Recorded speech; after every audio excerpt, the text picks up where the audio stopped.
The Constitution of India, Preamble.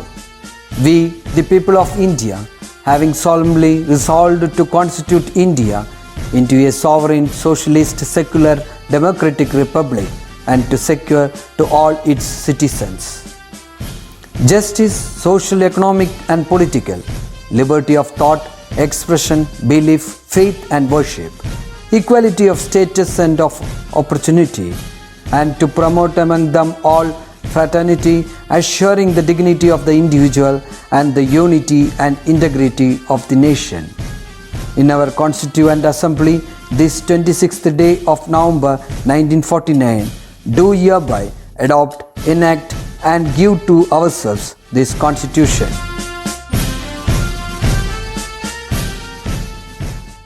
नमस्ते, सब लोग कैसे हो? बहुत खुशी है क्या? सभी समय में यही प्रश्न पूछते हैं आप लोगों से, सब लोग कैसे हो? सब खुशी है क्या? अभी तो आपका रिजल्ट आ गया है, इसलिए एक खुशी के बारे में पूछे तो कुछ लोग तो खुशी हैं, कुछ लोग तो कुछ दुख हैं, है ना? परवाह नहीं, हमें रिवैल्यूएशन करने की अवसर है और जो बहुत कमी होते हैं तो हमें इम्प्रूवमेंट करने की अवसर भी है। वो सब ठीक तरह से इस्तेमाल करके हमें तो आगे बढ़ सकता है, इसमें कोई तनाव की आवश्यकता नहीं है। ठीक है, तो आज मैं पूरा हिंदी में नहीं कहूँगा, कुछ मातृभाषा में ही कहूँ, क्योंकि रिजल्ट के बारे में वो हिंदी में ही कहे तो कुछ दिक्कत होगा, इसलिए मैं अभी वो മാതൃഭാഷ कहूँगा. എന്തായാലും കഴിഞ്ഞ വർഷം അക്കാഡമിക് തുടങ്ങിയ സമയത്ത് തന്നെ പറഞ്ഞിരുന്നത് നിങ്ങളെ സംബന്ധിച്ചിടത്തോളം നല്ല കപ്പാസിറ്റിയുള്ള കുട്ടികളാണ്, എല്ലാവരും നല്ല റിസൾട്ട് ഉണ്ടാക്കും, എല്ലാവരും നല്ല മാർക്ക് വാങ്ങും, ഫുൾ മാർക്ക് വാങ്ങാനുള്ള കപ്പാസിറ്റി ഉണ്ടെന്ന് തന്നെയാണ് പറഞ്ഞത്. വളരെ സന്തോഷമുള്ള കാര്യം, 50 പേരിൽ എനിക്ക് തോന്നുന്നത് വെറും 5 പേരോ മറ്റെയാണ് ഫുൾ മാർക്ക് ഇല്ലാത്തത്, ബാക്കി എല്ലാവരും ഫുൾ മാർക്ക് തന്നെയാണ്. ഓൾറെഡി റിട്ടേണിൽ ഫുൾ മാർക്ക് തന്നെയാണ് മാക്സിമം. പിന്നെ ഈ പറയുന്ന പോലെ CE മോണിറ്ററിങ്ങിൻ്റെ ഭാഗമായിട്ട് ചിലവർക്ക് മാർക്ക് കുറയ്ക്കേണ്ടതായിട്ട് വന്നിട്ടുണ്ട്. CE മാർക്ക് എന്ന് പറഞ്ഞത് നിരന്തര മൂല്യനിർണ്ണയത്തിനെ ആസ്പദമാക്കിയിട്ട് മാത്രം ഇടുന്നതാണ്.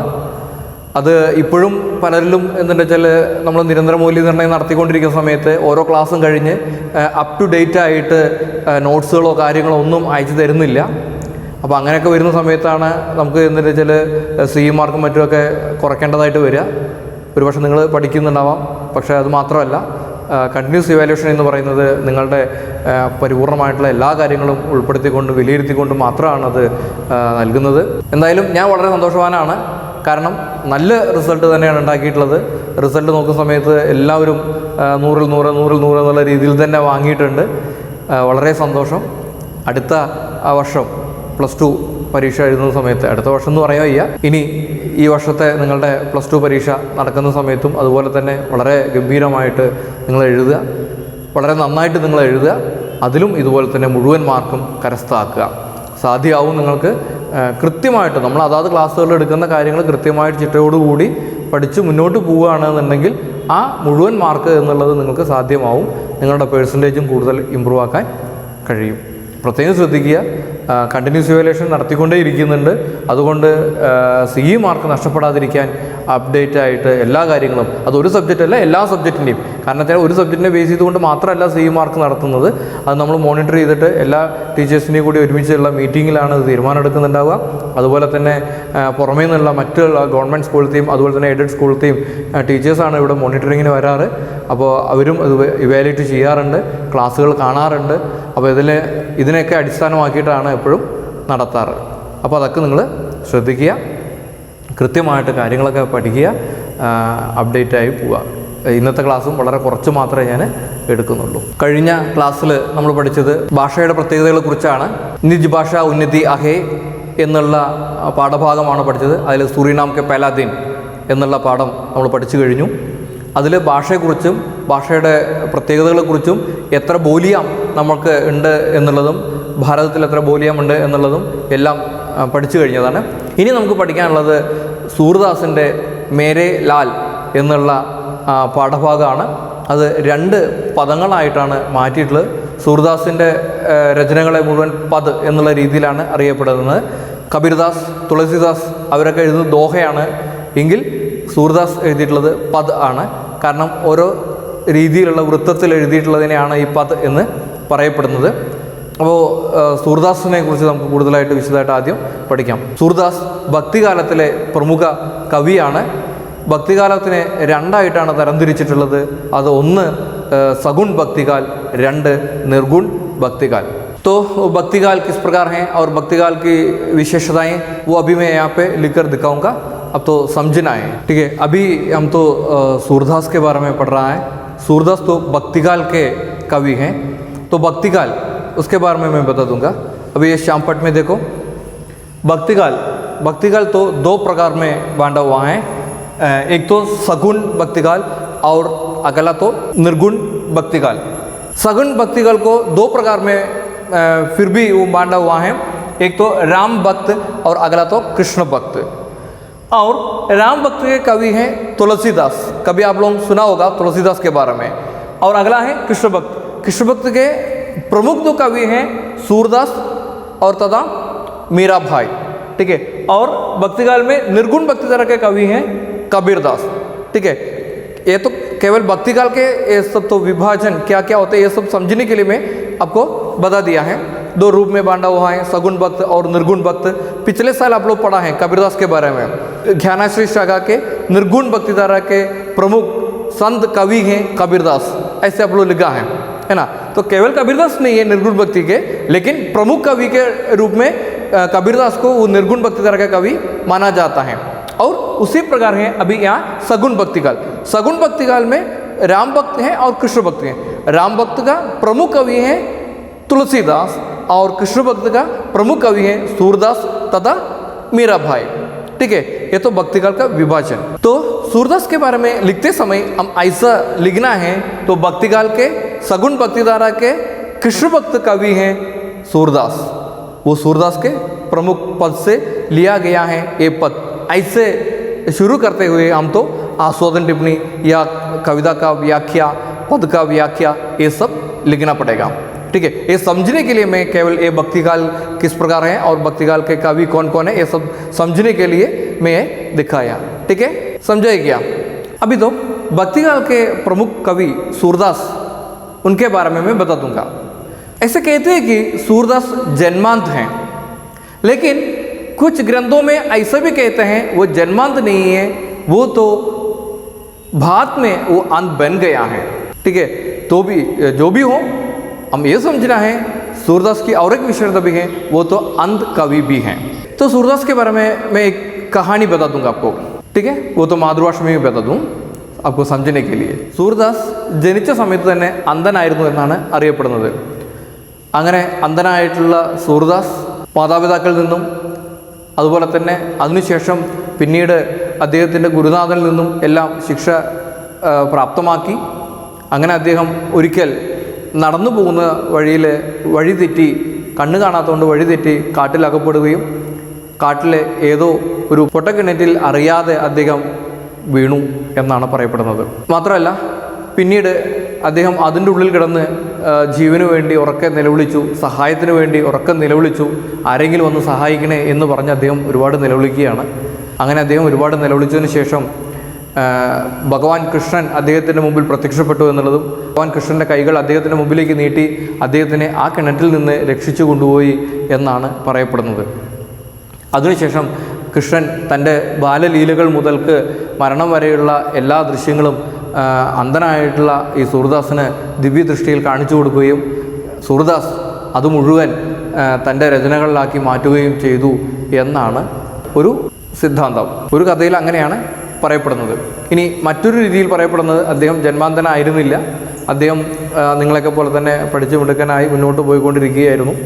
പ്രായത്തിൻ്റെ ചില വൈകല്യങ്ങൾ കൊണ്ട് അദ്ദേഹം സ്ഥിരമായിട്ട് ഒരു പെൺകുട്ടിയെ പിന്നാലെ തന്നെ നടക്കുന്നുണ്ടായിരുന്നു എന്നും അവസാനം ശല്യം സഹിക്കുവയ്യാതെ ആയപ്പോൾ ഒരു ദിവസം ആ പെൺകുട്ടി തിരിഞ്ഞു നിന്ന് സൂർദാസിനെ ഉപദേശിച്ചു എന്നും സഹോദര, ഞാൻ അങ്ങ് എന്നും സഹോദരനായിട്ടാണ് കണ്ടിട്ടുള്ളത്, സഹോദര തുല്യനാണ് അങ്ങ് എന്ന് പറഞ്ഞ് മനസ്സിലാക്കി കൊടുത്തു എന്നുള്ളതും, പിന്നെ അദ്ദേഹത്തിൻ്റെ കാഴ്ചപ്പാടുകളാണ് മറ്റൊരാളെ വേറെ രീതിയിൽ കാണുന്നത്, മറ്റൊരു രീതിയിൽ കാണുന്നത് എന്ന് മനസ്സിലാക്കി കൊടുത്തതിന് ശേഷം തൻ്റെ ഈ രണ്ട് കണ്ണുകളാണല്ലോ തെറ്റായിട്ടുള്ള രീതിയിൽ മറ്റൊരാളെ കണ്ടത് എന്ന രീതിയിൽ ആ കുട്ടിയുടെ കയ്യിൽ നിന്ന് തന്നെ പിന്ന് വാങ്ങി രണ്ട് കണ്ണും കുത്തിപ്പൊട്ടിച്ചു. അതിനുശേഷം ഭക്തിമാർഗത്തിലേക്ക് മാറി ഭഗവാൻ കൃഷ്ണൻ്റെ ലീലകൾ മുഴുവൻ എഴുതി തുടങ്ങി എന്നും പറയപ്പെടുന്നുണ്ട്. അങ്ങനെ രണ്ട് രീതിയിലും സൂർദാസിനെ കുറിച്ച് പറയപ്പെടുന്നുണ്ട്. നമ്മൾ പ്രധാനമായിട്ട് മനസ്സിലാക്കുക, സൂർദാസ് ഭക്തികാലത്തിലെ കൃഷ്ണഭക്തി ശാഖയിലെ അന്ധനായിട്ടുള്ള പ്രമുഖനായിട്ടുള്ള കവിയാണ് എന്ന് നമ്മൾ മനസ്സിലാക്കുക. നമുക്ക് ഇവിടെ വളരെ കുറച്ച് ഭാഗം മാത്രമാണ് പഠിക്കാനുള്ളത്. സൂർദാസിനെ കുറിച്ചുള്ള വളരെ കുറച്ച് കാര്യങ്ങൾ മാത്രമേ പഠിക്കാനുള്ളൂ. 2 പദമായിട്ടാണ് മാറ്റിയിട്ടുള്ളത്. അതിൽ ഏറ്റവും കുറച്ച് ഭാഗമായിട്ടുള്ള ആദ്യത്തെ പദം മാത്രമാണ് ഞാൻ ഇന്ന് നിങ്ങൾക്ക് പറഞ്ഞു തരുന്നത്. तो पाठ की ओर चलें। तो देखो, कविता शुरू करने के पहले सूरदास के बारे में आपके किताब में जो लिखा वो आप एक बार एक नज़र रखना है। सुनो। सूरदास सगुण भक्तिधारा के सर्वश्रेष्ठ कृष्ण भक्त कवि हैं। उत्तर प्रदेश में 15वीं शती के अंतिम दशकों में उनका जन्म हुआ था। वे जन्मांत माने जाते हैं। सूरदास का वात्सल्य वर्णन अद्वितीय है। सूरसागर की बाल लीलाएं इसके उत्तम दृष्टांत हैं। श्रृंगार रस के वर्णन में भी उन्होंने अपनी कुशलता प्रकट की है। कृष्ण और गोपिकाओं के प्रेम का वर्णन इसका उदाहरण है। अभी हमारे पाठ भाग में भी ऐसे 2 रूप में बांटा हुआ है। एक तो भगवान कृष्ण का बाल लीला और दूसरा भगवान कृष्ण और गोपियों के बीच में होने वाले संवाद और गोपियों को भगवान कृष्ण से उनमें होने वाले प्रेम, ये दोनों ऐसे अलग अलग रूप में हमें पढ़ने के लिए दिया गया है। ठीक है, तो पहला भाग देखो। पहला ऐसे एक लोरी से शुरू होते हैं। लोरी माने നമ്മുടെ വഴിയിലൂടെ പോകുന്ന ലോറി അല്ല, ലോറിയ താരാട്ട് എന്നുള്ളതാണ് അർത്ഥം. ലോറി ലോറി ലോറി ലോറി ലോറി ലോറി ചന്ദനിയ ചുപ് ജാനാ രേ चनबर को लुक जाना रे, निंदिया आंखों में आए, बिटिया मेरी सो जाए। लोरी लोरी लोरी चंदनिया छुप जाना रे, चनबर को लुक जाना रे, निंदिया आंखों में आए, ബിറ്റിയ മേരി സോ ജായെ. താരാട്ടുപാട്ടിൻ്റെ തുടക്ക ഭാഗമാണ് ലോറി ലോറി ലോറി എന്ന് പറഞ്ഞിട്ട് നമ്മളിവിടെ താരാട്ട് പാടുന്ന സമയത്ത് രാരീരം രാരീരം എന്നൊക്കെ പറയില്ല, അതേപോലെ കുട്ടിയെ ഉറക്കാൻ വേണ്ടിയിട്ട് പാടുന്ന ഭാഗമാണ് ഈ പാട്ട്. ചന്ദനിയ ചുപ് ജാനേത്തെ എന്ന് പറഞ്ഞാൽ ഭഗവാനെ ഉറക്കുന്ന സമയത്ത് അല്ലെങ്കിൽ കുട്ടികളെ ഉറക്കുന്ന സമയത്ത് അമ്മമാർ പലതും വായ തോന്നിയതൊക്കെ പാടാറുണ്ട്. നിങ്ങളുടെ വീട്ടിലും ചെറിയ കുട്ടികളുണ്ടെങ്കിൽ അവരെ ഉറക്കാൻ വേണ്ടി നിങ്ങൾ പലതും പറയാറുണ്ടാവും. എന്തായാലും അതിമനോഹരം കുട്ടികൾ ഉറങ്ങുന്ന രീതിയിലായിരിക്കും പാടുന്നുണ്ടാവുക. ചിലവരുടെ പാട്ട് കേട്ടാൽ ചിലപ്പോൾ കുട്ടികൾ ഉണർന്ന് പോകുന്നുണ്ടാവാം, അല്ലെങ്കിൽ ചിലവർ എത്ര പാടിയാലും കുട്ടികൾ ഉറങ്ങുന്നുണ്ടാവില്ല. പക്ഷേ ചിലവരുടെ പാട്ട് കേട്ട് കഴിഞ്ഞാൽ കുട്ടികൾ അറിയാതെ ഉറക്കത്തിലേക്ക് വീഴുന്നുണ്ടാവാം. ഓരോരുത്തർക്കും ഓരോ കഴിവാണ്. എന്നെപ്പോലുള്ളവരൊക്കെയാണ് പാടണമെന്നുണ്ടെങ്കിൽ യാതൊരു സംശയമില്ല, സ്വന്തം വീട്ടിലല്ല അടുത്ത വീട്ടിലെ കുട്ടി പോലും ചിലപ്പോൾ ഉണർന്നെന്ന് വരാം. तो ചന്ദനിയ ചുപ് ജാനെ രേ, നിലാവിനോട് പോലും പറയുകയാണ് ഒന്നുമിൽ അനങ്ങാതിരിക്കുക. ചൻബർ കോ ലുക് ജാനെ രേ, ഒരു നിമിഷം അനങ്ങാതിരിക്കുകയാണെന്നുണ്ടെങ്കിൽ ഇവിടെ നിന്ന് പോയി തരികയാണെന്നുണ്ടെങ്കിൽ എൻ്റെ കുഞ്ഞൊന്ന് ഉറങ്ങിക്കോട്ടെ. നിന്ദിയ ആങ്കോമേ ആയേ, ഉറക്കം അവൻ്റെ കണ്ണുകളിൽ എത്തിയിട്ടുണ്ട്. ബിറ്റിയ മേരി സോജായെ, എൻ്റെ കുട്ടി ഒന്ന് ഉറങ്ങട്ടെ. കാരണം കുട്ടികളെ ഉറക്കുന്ന സമയത്ത് ചെറിയ അനക്കം പോലും അവരെ പെട്ടെന്ന് ഉണർത്തും. ചിലപ്പോൾ 1 മണിക്കൂർ 2 മണിക്കൂറൊക്കെ തൊട്ടിലിട്ട് ആട്ടി പാട്ടുപാടി വായ തോന്നിയതൊക്കെ പാടിയിട്ടായിരിക്കും അവരെ ഉറക്കിയിട്ടുണ്ടാവുക. അങ്ങനെ ഉറക്കി കഴിഞ്ഞതിന് ശേഷം ആരെങ്കിലും ഒന്ന് അവിടേക്ക് കടന്നു വരിക അല്ലെങ്കിൽ ചെറിയ അനക്കം ഉണ്ടായിക്കഴിഞ്ഞാൽ ഇവർ ഉണരും. പിന്നെ ഇത്രയും നേരം പാടിയ പാട്ടുകൾ വീണ്ടും പാടേണ്ടതായിട്ട് വരും. അതുകൊണ്ടാണ് എല്ലാം ഈവൻ നിലാവിനെ പോലും അവിടുന്ന് അകറ്റി നിർത്തി ഒരു ശബ്ദം ഉണ്ടാവരുത്, എൻ്റെ കുഞ്ഞ് ഇതാ ഉറങ്ങാൻ പോവാണ്, അവൻ്റെ കണ്ണുകളിൽ ഉറക്കം വന്നിരിക്കുന്നു എന്ന് പറഞ്ഞ് അമ്മ ഒരു താരാട്ടുപാട്ട് പാടുകയാണ്. അതിനെ ബേസ് ചെയ്തുകൊണ്ട് തന്നെ 1-2 ചോദ്യങ്ങളും അതിൽ കൊടുത്തിട്ടുണ്ട്. അതൊന്ന് നിങ്ങൾ മനസ്സിലാക്കുക. ലോറി कैसी लगी? अच्छा लगा क्या सबको? मेरा गाना आपको अच्छा नहीं लगा होगा, लेकिन वो कोई ऐसे वो तो लोरी गाते तो आपको अच्छा लगेगा क्या, इसलिए इसमें ऐसे पूछते हैं लोरी कैसी लगी. ठीक है, सबको अच्छा लगा होगा. लोरी में कौन सा भाव प्रकट होता है? यहाँ पे नन्हा बच्चा होते हैं. ये क्या नन्हा बच्चा होने के नाते यहाँ पे वात्सल्य रस से एक कविता आलाप करते हैं. वो लोरी तो वात्सल्य रस से वात्सल्य रस प्रकट करके वो गाते हैं. माधुर्य है ना, ज़रूर माधुर्य होना है, नहीं तो वो नहीं सो जाएगा, वो तो ज़रूर जागेगा. क्या രണ്ടൊക്കെയാണ് പാടുന്നതെങ്കിൽ കുട്ടികൾ ഉണരും, അല്ല നല്ല താരാട്ട് പാട്ടാണ് പാടണമെങ്കിൽ കുട്ടികൾ ഉറങ്ങും. तो सही है क्या? तो अभी प्राचीन हिंदी में ब्रजभाषा में लिखे वात्सल्य से भरा हुआ एक सूरदास के एक सुंदर पद हम अभी पढ़ेंगे. तैयारी है क्या? ठीक है, तो सुनो. मेरे लाल सुत मुख देखी जशोदा भूली, हर्षित देखी दूध की दांतियां प्रेम मत तनु की सुधी भूली, बाहिर ते तब नंद बुलाए देखो दो सुंदर सुगदाई, तनक तनक से दूध की दांतियां देखो नयन सफल करो आए, आनंद सहित महर तब आए मुख चिदवन दो नयन उखाई, सूर श्याम किलकत द्विज देखो मनो कमल पर बिजू जमाए. आज केवल एक ही पद में पढ़ाता हूँ, ये पद ध्यान से समझना है. अभी इसका व्याख्या मैं बता दूंगा. कभी आपको समझा होगा, एक बार पढ़ा है ना इसलिए आपको समझा होगा, तो भी मैं एक बार भी आपको बता दूँ. शुद्ध मुख, यहाँ पे शुद्ध मुख माने पुत्र के बारे में कहते हैं. शुद्ध मुख माने पुत्र. देखी जशोदा फूली माने जब शुद्ध मुख को देखा है उस समय जशोदा फूली, बहुत खुशी आ गई, उनको गुश आ गई. शुद्ध मुख माने पुत्र. अपने पुत्र को देखकर जशोदा माने यशोदा, यशोदा को भूली, भूली माने उनको गुश आई. जब अपना पुत्र को देखा है उस समय यशोदा बहुत खुशी से वहाँ पे घड़ी. हर्षित देखी दूध की दांतियाँ प्रेम मत तनु की सुधी भूली. हर्षित, हर्षित माने बहुत खुशी से, आह्लाद से. देखी, हर्षित देखी, बहुत आह्लाद से, बहुत खुशी से उसे देखी है, वो बेटे को देखा है. दूध की दांतियाँ, वो क्या देखा है? दूध की दांतियाँ. दूध की दांतियाँ माने പാൽപ്പല്ല്. ചെറിയ കുട്ടികളാവുന്ന സമയത്ത് കാണുന്ന ചെറിയ പല്ലുണ്ടാവില്ല, മുളച്ച് വന്നു തുടങ്ങിയിട്ടുള്ള പല്ല്, അതിമനോഹരമായിട്ടുള്ള പല്ല്. അല്ലാതെ വയസ്സായുള്ളവരുടെ പല്ല് കാണാനാണോ ഭംഗി ഉണ്ടാവുക?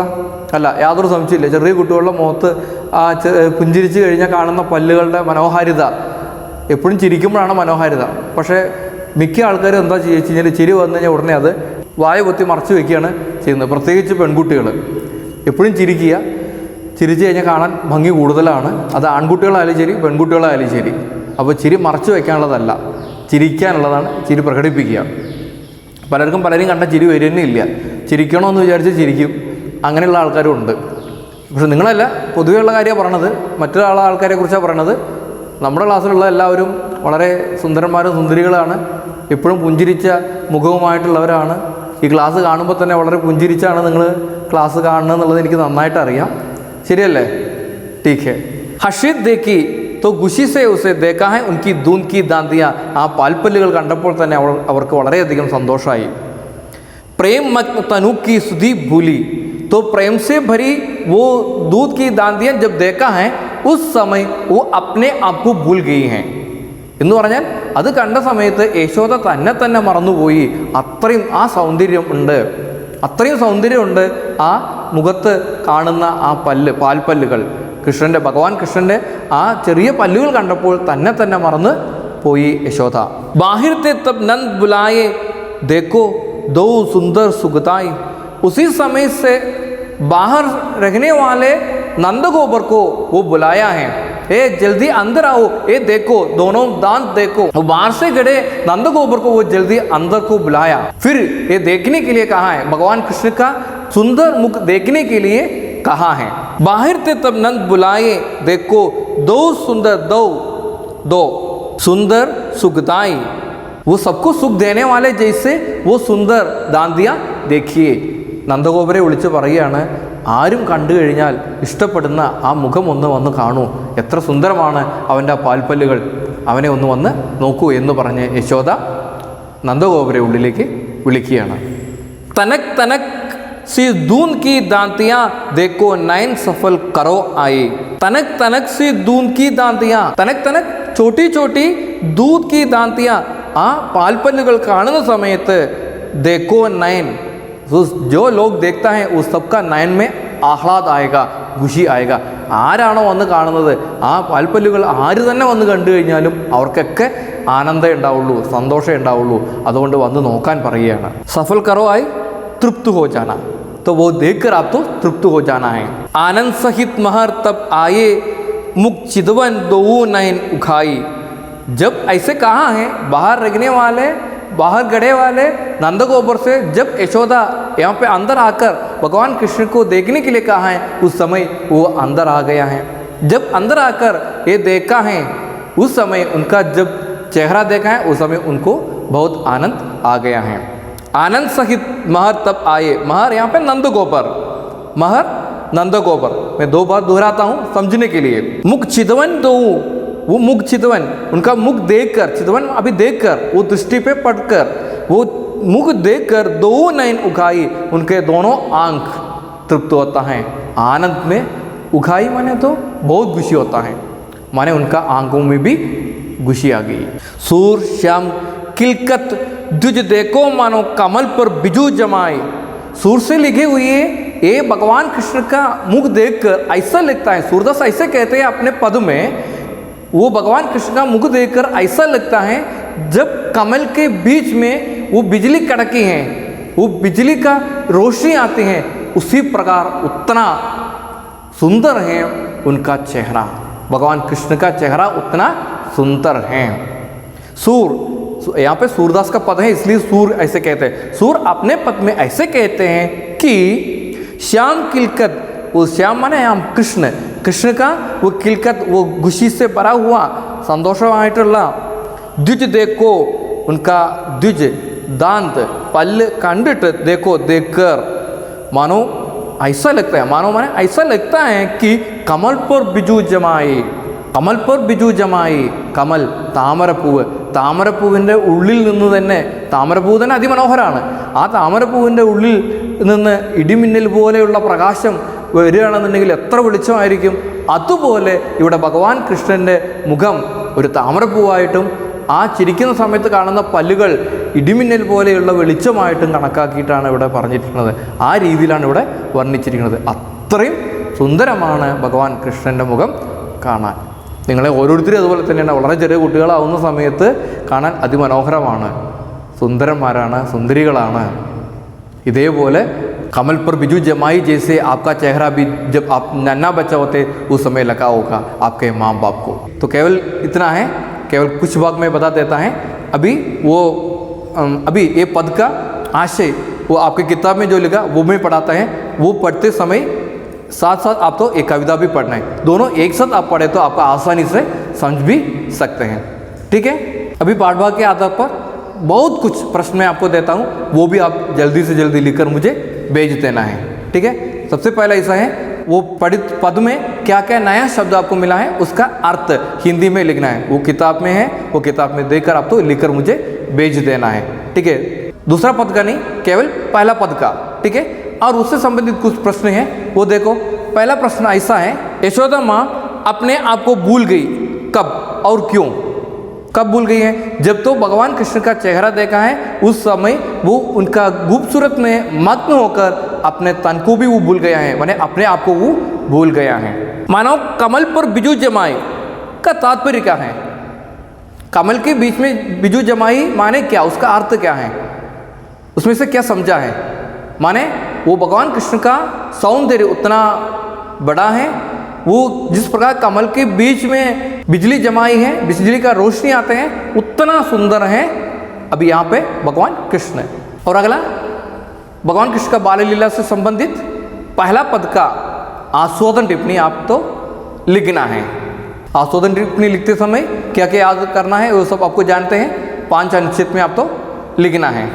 अभी पहला पद का आशय आपकी गीता में जो दिया वो आप देखो, बहुत आसानी से आपको समझ सकते हैं. एक नज़र.